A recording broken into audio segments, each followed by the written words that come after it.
ಪಕ್ಷದ ಅಟೆಂಡ್ ನಿಧಿ ಮಾಡಾಕ್ತಿರ್ತೀನಿ ಕೇಳಿ ವಿರೋಧ ಪಕ್ಷ ರೈತರ ಇರೋದು ಆಗಿದೆ ಈಗ ನಮ್ಮ ರೈತ ಮಕ್ಕಳು ಹೋಗಿ ಕೇಳಕ್ ಬರ್ತಾರ ಹೇಳ್ಬೇಕು ನೀವು ಸುಳ್ಳು ಹಂಗ ಕುಡಿಯಾಡ್ರಿ ಅಂತ.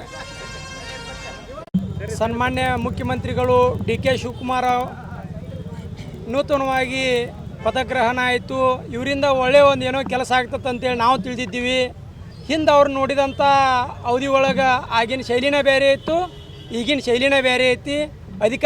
ಅಧಿಕಾರದ ಒತ್ತಡಕ್ಕೆ ಮನದಾರನ ಅಂತ ಅನ್ಸಾಕತ್ತೈತಿ. ಯಾಕಂದ್ರೆ ಹಿಂದೆ ಅವರು ಇಂಧನ ಸಚಿವರಿದ್ದಾಗ, ನೀರಾವರಿ ಸಚಿವರಿದ್ದಾಗ ಸಾಕಷ್ಟು ಕೆಲಸ ಮಾಡಿದ್ದಾರೆ.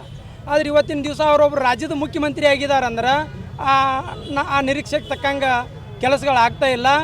ಮತ್ತು ರಾಜ್ಯ ಸರ್ಕಾರ ಬರಗಾಲ ಅಂತ ಡಿಕ್ಲೇರ್ ಮಾಡಬೇಕಾಗಿತ್ತು, ಇನ್ನೂ ಕೂಡ ಮಾಡಿಲ್ಲ. ಬರಗಾಲ ಅಂತ ಡಿಕ್ಲೇರ್ ಮಾಡಿದರೆ ಸೆಂಟ್ರಲ್ದಿಂದನೂ ಕೂಡ ಒಂದಷ್ಟು ಹಣ ಬರ್ತೈತಿ. ಆದರೆ ಬೆಳಗಾವಿ ಜಿಲ್ಲೆಯನ್ನು ಕೂಡ ಬರಗಾಲ ಅಂತ ಮಾಡಬೇಕಾಗಿತ್ತು.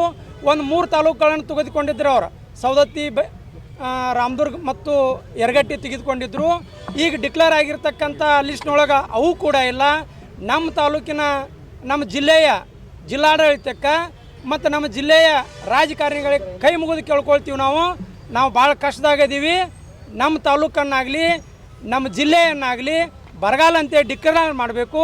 ಒಂದು ವೇಳೆ ಮಾಡಲಿಲ್ಲ ಅಂದ್ರೆ ಕರ್ನಾಟಕ ರಾಜ್ಯ ರೈತ ಸಂಘ ಹಾಗೂ ಹಸಿರು ಸೇನೆ ನೇತೃತ್ವದೊಳಗೆ ಶಶಿಕಾಂತ್ ಗುರೂಜಿ ಆಗಲಿ, ಚುನಾಪ ಪೂಜಾರಿ ಅವರ ನೇತೃತ್ವದೊಳಗೆ ಜಿಲ್ಲೆಯಾದ್ಯಂತ ಉಗ್ರ ಹೋರಾಟವನ್ನು ಮಾಡಬೇಕಾಗ್ತದೆ ಅಂತೇಳಿ ಈ ಸಂದರ್ಭದಲ್ಲಿ ಹೇಳ್ತೀನಿ. ಶಿವಾನಂದ ದೊಡ್ವಾಡ್, ರೈತ ಸಂಘ ಜಿಲ್ಲಾ ಉಪಾಧ್ಯಕ್ಷರು,